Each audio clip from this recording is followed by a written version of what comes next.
Hello, and this week we're finally getting to our first hands-on experiment. All right, so what we're doing this week is the Faster Plop, Plop, Fizz, Fizz, a scientific method investigation lab.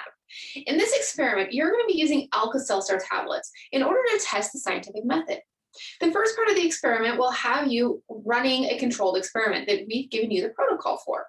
You're going to test the rate of dissolving of these Alka-Seltzer tablets in cold water, room temperature water, and hot water. You're going to record your observations.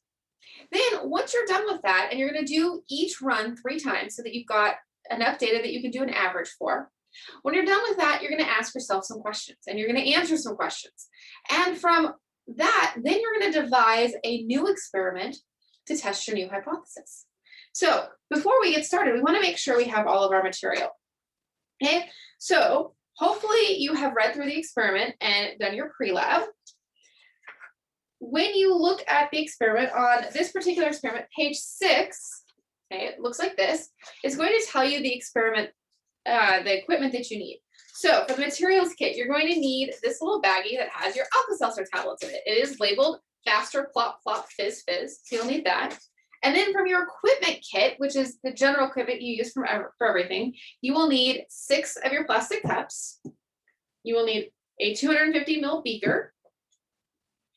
You will need your thermometer, and you will need a grease pencil, okay? A few other things that you're going to need. You'll need some ice and a bowl with your ice. You'll need some room temperature tap water and some hot tap water. Now this tap water is room temperature. This is not tap water that I just spilled out of my tap right now. I actually put it in this bottle a few days ago and then let it sit. Obviously, I don't expect you to prep your tap water days in advance, but if you spill it out of your tap and then let it sit on your counter while you gather the rest of your supplies and get ready to go, then it should be a good room temperature. One thing it doesn't mention that you'll need is scissors or a knife because you will have to score your tablets, so scissors. Okay, I have my cell phone that I can do my timing on. And then the other thing that you will need is an ink pen because you will have data tables that you need to fill out. Now, data must be handwritten in ink, all right? No pencil, no typing. Data has to be handwritten in ink. If you don't have access to a printer to print out your data tables, that's perfectly fine. Just take another sheet of paper and recreate them neatly by hand. In your equipment kit, you do have a handy dandy ruler that you can use to create your data tables with. Okay? So again, must be done in ink. When you do calculations, that you can do in pencil, but data has to be recorded in ink. Okay, so now I have all of my equipment ready. Now I'm ready to test my first experiment, because again, we're looking at the scientific method here. Okay, when we do experiments, we have variables we can control. We have variables that are going to change, and then we have the results of our experiment. And when we put together all the observations that we see, we can start to make a hypothesis. So based on the observations that you're going to make here during this investigation, you will be able to put together some ideas and come up with a hypothesis and create another experiment to do. Sometimes this can be really simple. Like say we were back on campus and, I look at the world around me and it is Monday morning and I notice I'm having a really, really hard time finding a parking spot. There's lots of cars everywhere. Well, maybe I make a hypothesis that Monday mornings are popular for classes. Now, I don't know if that's really true or not. I'm just basing on the observations that the parking lot's really full. So in order to test that hypothesis, I have to go around and ask people, it's Monday morning, why are you here? It's Monday morning, why are you here? Maybe everybody tells me, well, I wanted to get my classes over with early on a Monday morning.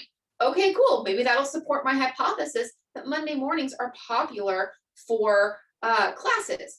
Or maybe I ask people, well, why are you here? Well, it's the first day of class and I'm trying to crash classes. Oh, well, maybe that's why. So now maybe I make a new hypothesis. The parking lot is crowded, not because Monday mornings are popular for classes, but because it's the very first day of classes and everybody's trying to make sure they can fill their schedule. And so then I ask more students, well, why are you here? Well, I was trying to crash these, 6 classes. Well, why are you here? Oh, I was trying to crash this class. And maybe that supports my hypothesis. Okay. All right. The other thing I need to make sure before I actually start my experiment is that I have my proper PPE on. So I have my goggles on. I have my lab coat on. Remember, your lab coat must be a cloth lab coat that fastens. Again, mine's a little bit bigger on me than I would recommend yours be on you, because when we got sent home last year, gosh, that sounds weird. We're coming up on almost a year of this. But when we got sent home last year, the only lab coat I had access to was my pregnancy lab coat. So it's a little bit big. The other thing that you will want to retrieve are your gloves that are also in your equipment kit. So new semester, new kit. I haven't opened these up yet, so I'm going to pull out a pair of gloves. Okay. One glove, two glove. I'm going to put the rest of these back in here. Okay. And I'll put those away. And I'm going to put my gloves on. Protect my hands, even though I'm just using water and Alka-Seltzer tablets. It's still important to make sure that we wear proper PPE for all of our experiments where we're actually doing chemistry, because we want to make sure we're in good safety habits no matter what we do. And plus, an accident can happen even with just water and Alka-Seltzer. All right, so now what I want to do is I'm going to take 3 cups. Okay, 1, 2, 3. So I'm going to label these cups. I'm going to label 1 C for cold. I'm going to label 1 H for hot. And I'm going to label 1 RT for room temperature. So there, I've labeled my cups. Okay. Now I want to make my ice bath. So I'm going to go ahead and I've got my ice there. It says to use at least 300 mils of water. So I don't need a precise measurement. So I'm just going to kind of eyeball this a little bit. I'm going to pour out. My beaker says 250 is my biggest measurement. So I'm going to go ahead and pour in 250 and I'm going to do 50 more to get my 300. I'm going to let that start chilling. Okay. All right. Oh, and I splashed water on my data tables, which is fine. Stuff gets wet in the lab all the time, which is also why I have my phone over here to the side instead of right where I am working, because stuff can splash off your phones easily. So you probably don't want to put them right in the splash zone. Okay, so now I need to take my Alka-Seltzer and I need to open up Alka-Seltzer tablets. Now, there are 2 tablets in each package. My first run, I'm going to need 3 halves. So I'm just going to open up 2 packages to begin with. And I'm going to leave the rest of my packages sealed until I need them. That way, I make sure that they stay uncontaminated and don't get messed up while I'm working on other parts of the experiment. Okay, so I still have 1 tablet in here. So now it tells me to carefully score. So to score, I'm going to take my sharp edge and I'm going to draw a line as carefully as possible. Okay. Now, when you do your score, okay, here's where you have observations. So there's space for observations of your runs, and then I have space in your data tables for general observations. So one general observation I can make is, did I do a good job scoring? Yes or no? So a general observation I could write down is, did I actually score these into 2 equal halves? Okay. All right. So now I scored that. So I'm going to carefully break along my score line. That's the nice thing about scoring. If you just try to break the tablet, it's going to break all jagged. If you score it, it'll break along the score line. Okay, I'm going to do another one. Okay. All right. All right. Now I have enough pieces to do my first few runs. Okay. All right. Okay. So now let's take a look here. So I broke those. Now I'm going to use my beaker to measure 200 mils of my room temperature water and pour that into the room temperature cup. Okay. Now, normally when we measure things, we want to make sure that we do a good job. So I'm going to set this down and let it settle, and then I'm going to go to eye level. Now, beakers are not the most precise or accurate piece of glassware. So my 200 mils in here probably isn't the best 200 mils, but I'm still going to make sure that I've got my 200 mils, because I don't want the amount of water to affect how fast my Alka-Seltzer tablets dissolve. So I need to make sure I control the amount of water. So I want to get as good as possible each time I fill my beaker with that 200 mils. All right, so RT is room temperature. So I'm going to pour my room temperature into my cup. Okay, now the next part of my protocol is going to tell me to use my beaker to get 200 mils of my hot water. So I put my hot water in this insulated container right here. Hey, same thing, I'm going to kneel down.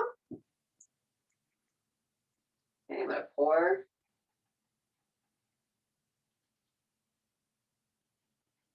But what you can't see is I actually have steam coming out of this. We have an incredibly hot tap in our kitchen. So when I heated up the tap water, I got pretty hot water. Okay, all right, there's my 200 again. Close that so I have it available for my next run. Okay, I'm gonna pour that into the H. Okay, and then my last one, I want to use my beaker to measure 200 mils of my ice cold water. Now here's a dilemma. I put my ice cold water into a bowl. It's kind of hard to pour from the bowl into the beaker without making a mess. So what can I do? Well, I can, even though this is really small, I could fill this up, my Erlenmeyer flask that came with my equipment kit, a bunch of times. And now I'm not going to spill water everywhere as I'm doing this. Okay. I'll put that down. I'll get to my eye level. The other thing too is because I don't want a bunch of ice there. All right, so there's my 200, and now I'm going to pour that into cold. Okay, now the next thing it tells me is to measure the temperature. So I'm going to use my thermometer. Okay, take it out of its protective case. Okay, when you measure the temperature, you want to put it in and let it sit there for a minute.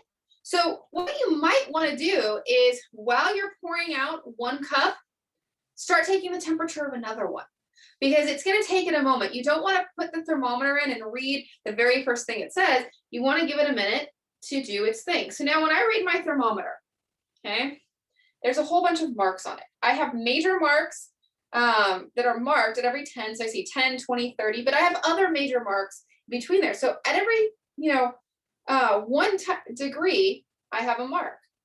I can eyeball in between those to get out to 0.1 degrees. So say my line comes somewhere between 21 and 22. Well, is it 21? Is it 22? Well, maybe it's 21.5, or maybe it's really close to 21. Then I can measure 21.2 or 21.3. Okay, I can always eyeball in between two of my marks. Now, if it's right on the 21, then I would write down 21.0. Okay, all right, we already have the units on the data table. It's in degrees Celsius, so I would read my thermometer. Okay, and my thermometer is telling me, it looks like my room temperature water is about 18.7. So I'm going to take my pen, and for my room temperature, I'm going to write down 18.7 in my ink. And so now I'm going to repeat that for my hot water, and then repeat it for my cold water. Okay. All right. I'm not going to do each one because I want you to do the experiment, not just watch me do the experiment. Okay. So now I want to have my timer ready to go. All right. So I'm going to get my timer up and running. Okay. So there's my timer. Okay. And so I'm going to drop my tablets into each cup. I'm going to start, it says, with the cold cup, followed by the room temperature, then the hot. So I'm going to arrange these. Okay, so I'm going to get 3 tablets ready.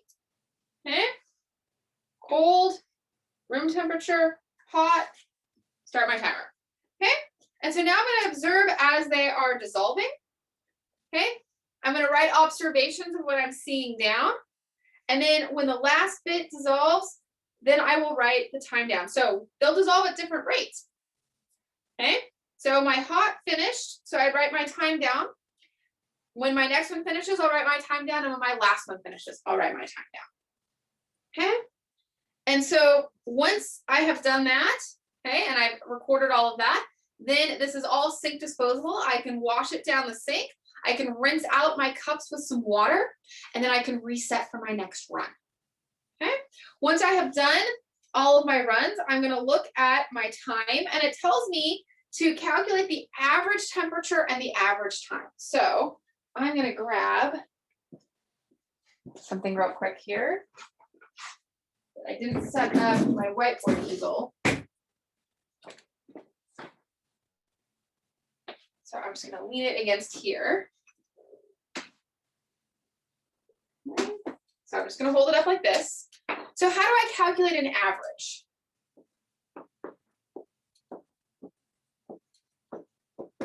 Okay, so if I'm doing my average time, I'm going to do time 1 plus time 2 plus time 3. Okay, and I have 3 measurements. So then I'm going to divide that by 3, and that will give me average time. And so I would do that same thing for the temperature. I would add up each temperature, okay, for the 3 runs, and then I would divide that by 3, and that will give me my average temperature. So I'll look at the 3 runs of the cold water, average their times, average their temperatures. 3 runs of the hot water, average their times, average their temperature, etc., until I get an average for each one. Okay, and there's a spot on my data table to write down the averages. Okay, now what I'm going to do is I'm going to list some questions about how these dissolve. Okay, once I've done that, I'm going to figure out my hypothesis, come up with an independent variable, come up with a dependent variable, come up with my control variables, mention how I'm going to measure my dependent variable, and then describe my expected results, and then I'm going to run my experiment. Okay, so that's what you're doing with our faster, plop, plop, fizz, fizz, is you are using Alka-Seltzer tablets to explore the scientific method.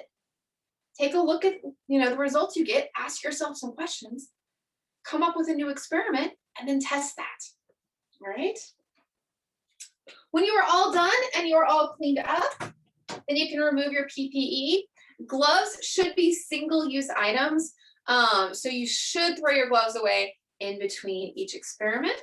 Okay, so I'm going to pull my gloves off, and I will be done with those. So I have a handy trash can over here, and I'm going to throw my gloves into, and that is my experiment. Okay, so hopefully you have fun with this. Testing the scientific method is enjoyable. And so if you have any questions, of course, as usual, email, Canvas message, or show up to office hours, and I will do my best to help unconfuse you and get your questions answered. So I hope you have fun with this week's experiment. I hope you have fun actually doing hands-on chemistry, because it's so much more fun to actually do experiments than just watch a whole bunch of lectures. So have a good time with this one, hopefully, and I will talk to you when you come to office hours or shoot me an email.